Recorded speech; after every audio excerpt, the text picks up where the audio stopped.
দর্শক, স্নিগ্ধা চৌধুরী বলেছিলেন ৩০০ কোটি টাকা দিলেও আসিয়ান সিটের চেয়ারম্যান নজরুল ইসলাম ভূঁইয়ার বিরুদ্ধে করা এই মামলা তিনি তুলে নেবেন না।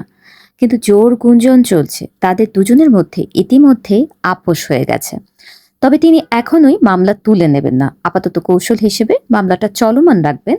তবে এর কার্যক্রম ঢিলাঢালাভাবে চলবে, মানে আইওয়াস যেটাকে বলে। কিন্তু প্রশ্ন উঠছে, যার মামলার বিচার না হলে তিনি দেশ ডুবায় দেবেন, এই মামলার বিচার না হলে যিনি নিজেই নিজের শেষ নিঃশ্বাসের ব্যবস্থা করবেন, ৩০০ কোটি টাকা দিলেও যিনি কোনো অবস্থাতে মামলা তুলে নেবেন না, হঠাৎ তাদের দুজনের মধ্যে কি এমন শান্তি চুক্তি ঘটে গেল যে তিনি সুর নরম করলেন? দর্শক, কেন স্নিগ্ধার হঠাৎ এমন সিদ্ধান্ত, সেটাই জানাবো আজকে। দর্শক, আমরা সাধারণ মানুষরা আশা করেছিলাম এইবার বুঝি নজরুল ইসলাম ভূঁইয়ার ক্ষমতার দাপট কমলো, কারণ তাকে গ্রেফতার করা হলে অনেক ভুক্তভোগী আলহামদুলিল্লাহ পড়বেন বলেই আমার মনে হয়। ২৬ জুলাই রাত রবিবার নজরুল ইসলামের বিরুদ্ধে রাজধানীর খিলক্ষেত থানায় এই মামলাটি হয়।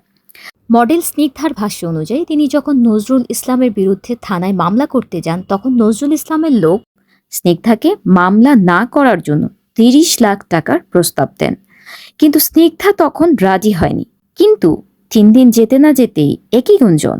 ঘটনার ২ দিন পর সাংবাদিকদের ডেকে মডেল স্নিগ্ধা সেদিন আরও একজন নারীকে দোষারোপ করেন। তিনি হচ্ছেন মিস্টার নজরুল ইসলামের পিএ সামিয়া সোবা। সাংবাদিকদের সেদিন স্নিগ্ধা জানান, সামিয়া সোবা সেদিন মিস্টার নজরুল ইসলামের পক্ষে থেকেই তাকে নির্যাতন করেছিলেন।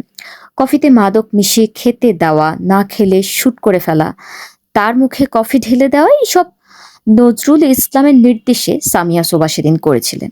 সামিয়াকে তিনি নজরুলের রক্ষিতা হিসেবে তুলে ধরেন সবার সামনে এবং প্রস্টিটিউট বলে গালিও দেন। কিন্তু সামিয়া সোবাকে ফোন করলে তিনি উল্টো স্নিগ্ধা চৌধুরীকেই প্রস্টিটিউট হিসেবে সবার সামনে পরিচয় করান। আমরা সামিয়ার কথোপকথনটা একটু শুনে নেই, চলুন।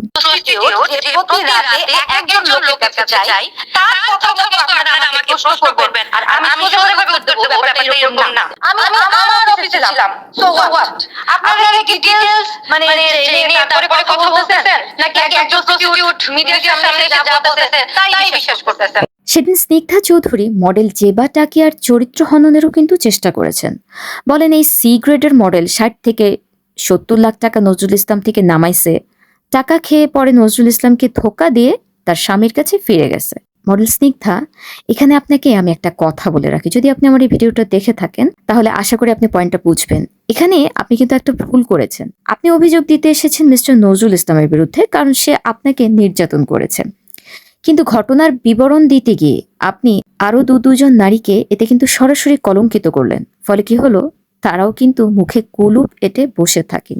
যদি আপনি তাদের বিপক্ষে না বলতেন, তারা হয়তো আপনার একটা এভিডেন্স হতো শক্ত, কারণ সেদিন তারা সে জায়গায় ছিল। অন্তত সামিয়া সোবা তো সেদিন ছিল, বা জেবা টাকিয়ার যে পূর্বের অভিজ্ঞতা, সেখান থেকেও সে আপনার মডেল হিসেবে আপনার পক্ষে দাঁড়াতো। কিন্তু আপনি তাদেরকে কলঙ্কিত করায় হিতে বিপরীত হলো। সাংবাদিকরা যখন তাদের কাছে রিচ করেছে, তারা মুখ খোলা শুরু করেছে। দর্শক, এখন আপনাদের একটা গুরুত্বপূর্ণ তথ্য দিয়ে রাখি। মিস্টার নজরুল ইসলাম ভূঁইয়া কিন্তু এই মামলায় বর্তমানে জামিনে আছেন। তার জামিন কে করিয়েছে এটা যদি যখন আপনারা জানেন, সেটা শুনলে আপনারা আরো অবাক হয়ে যাবেন। তার জামিন করিয়েছেন ঢাকা উত্তর বিএনপির একজন বড় নেতা, যিনি কিনা বর্তমান সরকারের একজন প্রতিমন্ত্রীও। আরেকটা ক্লু দেব আপনাদের, তিনি খেলাধুলার সাথেও সম্পর্কিত। এর বেশি তথ্য কিন্তু আমি আপনাদের দিতে পারবো না, দুঃখিত। আপনারা এবার মিলিয়ে নেন যে ব্যক্তিটি কে, কার সুপারিশে মিস্টার নজরুল ইসলাম জামিনে আছেন। একদিনও তাকে জেল খাটতে হয়নি, কিংবা হাজতে তাকে ১ ঘন্টার জন্য রাখা যায়নি। এবং বর্তমান প্রধানমন্ত্রী তারেক রহমানের উপদেষ্টা ডক্টর জাহেদুর রহমান এই স্নিগ্ধা চৌধুরীর মামলা নিয়ে খুবই স্পষ্ট একটা বার্তা দিয়েছেন সবাইকে। তিনি বলেছেন যে তথ্য প্রমাণ ছাড়া কারো বিরুদ্ধে এমন অভিযোগ করা কিন্তু উচিত নয়। একটি বিশ্বস্ত সূত্র জানিয়েছে, এমন গুরুতর অভিযোগের বিরুদ্ধে যে ধরনের তথ্য প্রমাণ হাজির করা প্রয়োজন, মডেল স্নিগ্ধার কাছে তা নেই। তাই স্বভাবতই প্রশ্ন উঠে, এই মামলা আদৌ থোপে টিকবে কিনা। সাধারণ মানুষ প্রত্যাশা করেছিল, যেহেতু নজরুল ইসলামের বিরুদ্ধে স্নিগ্ধার অভিযোগটি গুরুতর, তাই আদালতে তিনি প্রমাণ হাজির করতে পারলেই কেল্লা ফতে। পুরনো মামলাগুলোতে মিস্টার নজরুল ইসলামকে এবার শায়েস্তা করা যাবে। গণমাধ্যমে মুখ খোলার পর স্নিগ্ধাকে মিস্টার নজরুল একটা কঠিন হুমকি দেন, সেটা ভাইরাল ইতিমধ্যে। সেখানে তাকে বলতে শোনা যায়, স্নিগ্ধা চৌধুরীর মাকে হাত পা ভেঙে ঘরে বসিয়ে বসিয়ে তিনি খাওয়াবেন, আর তার পেছনে যদি স্নিগ্ধা লাগে তাহলে উষ্টা দিয়ে বনানী থেকে স্নিগ্ধাকে বের করে বাংলাদেশ সীমানার বাইরে বের করে দেবেন তিনি নিজেই সেই ফোন কলে নিজেকে ডেঞ্জারাস বলে ধমকে দেন। নজরুলের কল রেকর্ডটা আমরা একটু শুনবো। বাংলাদেশ সরকার কাছে বিক্রি করে নিয়ে পকেটে নিয়ে ভাত খাওয়াবো, দরকার লাগে একটা ঠ্যাং একটা পাও কাইডে নেবা পানি খাওয়াবো, দিনের করে প্রায় আমার গ্রাম তোরা খাওয়া। আর যদি মনে করো আমার বনানীতে পুষটা খাবে একেবারে বাংলাদেশ সরকার দেবো আমার জন্য তুই আরেকজনের কাছে বিয়া দিয়ে আরেকজনের কাছে তলা থাকা ভিতর মায়ের তুই দেখ কি করে সামনে। এর পরপরই কিন্তু খেলা ঘুরে গেল। ক্ষমা চেয়ে মডেল স্নিগ্ধা একটা ভিডিও বার্তা প্রকাশ করেন, বলেন তিনি কাজে ফিরতে চান, তার কথায় যদি কেউ কষ্ট পায় যেন তাকে ক্ষমা করে দেয়।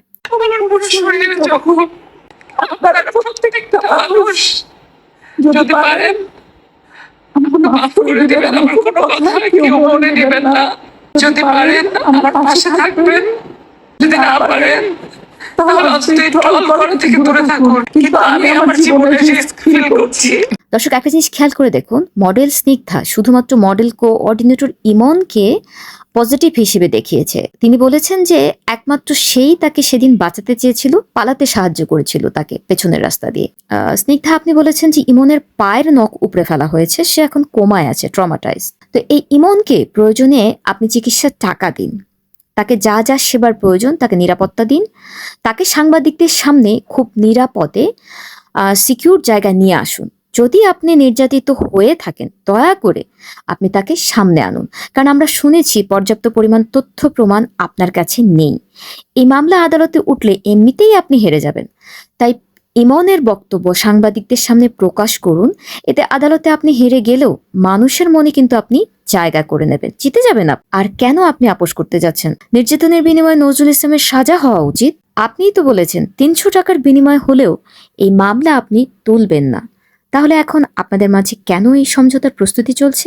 আপনি কি টাকার বিনিময়ে সমঝোতা করছেন? কিসের এত ভয়? আপনাদের মাঝে যদি সমঝোতা হয় আমরা ধরে নেব, তাহলে ভাইরাল হবার জন্যই আদালতের উপর আস্থা না রেখে জনসম্মুখে আপনার এই প্রচার। আর কে না জানে প্রচারের প্রসার।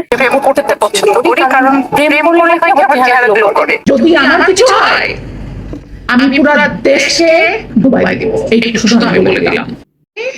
আমার তো বয়ফ্রেন্ড আছে, আমার বয়ফ্রেন্ড এখানে আছে, আমাকে স্কট দিয়ে নিয়ে আসছে, আমাকে টাচ করতে পারবে না, আমাকে টাচ করতে পারবে না ওই আসিয়ান নজরুল। যদি না পারেন তাহলে অন্তত ট্রল করা থেকে দূরে থাকুন। কিন্তু আমি আমার জীবনে রিস্ক ফিল করছি।